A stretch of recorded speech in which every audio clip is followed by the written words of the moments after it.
2 decades had passed since a Chinese basketball player stirred this much excitement on the world stage. Not since Yao Ming had the global basketball community turned its collective gaze toward a prospect from China with such curiosity, hope, and scrutiny. And yet, here was Yang Hansen, a 7'1" enigma from Zebo, China, commanding the attention of millions. Literally millions. His summer league game against the Memphis Grizzlies wasn't just another exhibition match. It drew an estimated 5.2 million viewers, outpacing the ratings of several recent NBA playoff games.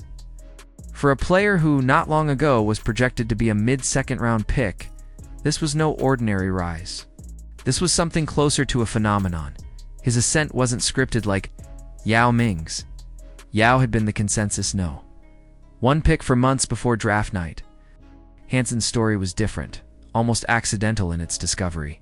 Just a year before the 2025 NBA draft, Yang was barely a footnote outside the Chinese Basketball Association, a league respected at home but often dismissed abroad. His journey from relative obscurity to becoming the 16th overall pick by the Portland Trail Blazers was a series of small sparks that built into a wildfire. In the 2 weeks leading up to the draft, whispers of his name began spreading like a rumor you couldn't quite ignore. 5 NBA teams brought him in for workouts: the Hawks, Nets, Jazz, Timberwolves, and Blazers, all armed with first-round picks between 16 and 23. What he did in those sessions remains largely behind closed doors, but the result was clear. He impressed them all. The Hawks interviewed him 3 separate times, convinced they could land him with the 23rd pick. The Timberwolves seemed primed to grab him at 17 right after Portland, only to watch him vanish from their board in a moment that left their war room stone-faced while the rest of the league clapped. By draft night, the mid-second rounder label was ancient history. But this rise didn't happen overnight. The earliest glimpse of Yang's true potential came during the 2023 FIBA Under-19 World Cup. China struggled as a team, but Hansen's individual play was something scouts couldn't ignore, averaging over 10 rebounds, nearly 5 assists, and leading the tournament with 5 blocks per game. His showdown with French star Alex Sarr, the eventual no to pick in his class, was telling. Sarr entered the game with a stronger pedigree, but Hansen held his own, forcing scouts to scribble his name into their notebooks. It wasn't his official arrival, but it was the moment he entered the conversation. The skepticism was understandable.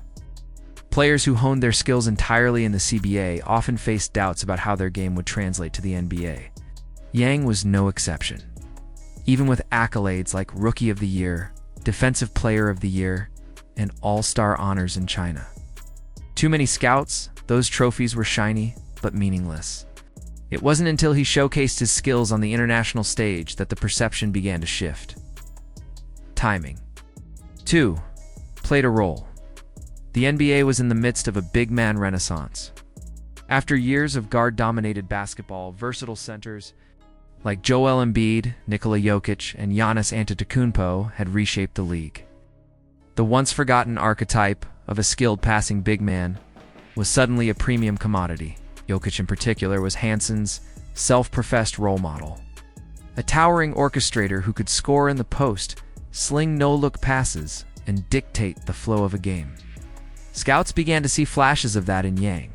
His vision in the paint, his touch around the rim, and his instinctive passing recalled the style of modern all-star centers like Alperen Sengun and Domantas Sabonis. Defense was another surprise. At first glance, he looked like a potential liability, a massive frame with only a 7 feet 3 inches wingspan. Shorter than defensive giants like Rudy Gobert, but Hansen compensated with something rare: enormous hands. Bigger even than Kawhi Leonard's, comparable to Shaquille O'Neal's. That physical advantage, coupled with improved conditioning and weight loss before the draft, made him quicker and more disciplined on defense. Scouts started raving about his ability to stay in position, his lateral quickness, and his defensive IQ. Portland's interest, however, might not have been purely basketball-driven. The Blazers were about to be sold. On May 13, 2025, the Paul Allen estate announced the franchise was officially on the market. In the modern NBA, where team valuations were skyrocketing. The Mavericks sold for $3.8 billion, the Celtics for $6.1 billion. The Lakers valued at $10 billion. The addition of a wildly popular Chinese player was more than a roster move. It was a business decision. China's basketball audience is vast and loyal, even if Hansen played limited minutes. The international viewership he brought could add significant value to the team's sale price, yet the pick still raised eyebrows for another reason. Portland had just drafted another 7-footer, Donovan Klingon, the year before. The Twin Towers experiment is rare in today's NBA, but the Blazers seemed willing to try. Hansen's skill set with his passing and surprising ball handling contrasted with Klingon's rugged interior style. Together, they could mirror the Karl Anthony Towns and Rudy Gobert pairing that propelled Minnesota deep into the playoffs. But there were risks. Neither Hansen nor Klingon had proven they could stretch the floor with an outside shot, something that could limit spacing.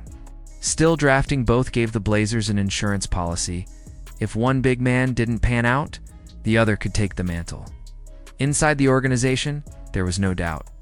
A Blazers executive confided to a reporter that they love him and believed his impact would come sooner than most expect. His summer league performance, where he read defenses and delivered passes few centers could, validated their belief. The thought of using Hansen and Klingon in pick-and-roll actions, with two 7-footers creating mismatches, was tantalizing. The hype surrounding Yang Hansen is now impossible to ignore. In less than a year, he went from an overlooked CBA player to the face of a potential franchise transformation. His journey blends old-school basketball fundamentals with a modern global marketing machine. And whether by skill, timing, or both, he's stepping into the NBA as one of its most anticipated new arrivals. The question now is whether he can live up to this meteoric rise. Will he become the bridge between China and the NBA in a way no player has since Yao Ming? Or will he be another name on the long list of prospects who couldn't translate potential into production? The Blazers believe they've struck gold. Millions of fans are ready to watch. The stage is set, the lights are on. And the next chapter of Yang Hansen's story is about to begin. If you've followed Yang Hansen's rise, what's your prediction? Is he destined to become Portland's cornerstone, or just a fleeting headline in NBA history? Share your thoughts below, and if you enjoyed this deep dive, make sure to like, subscribe, and turn on notifications so you don't miss the next chapter in this unfolding basketball drama.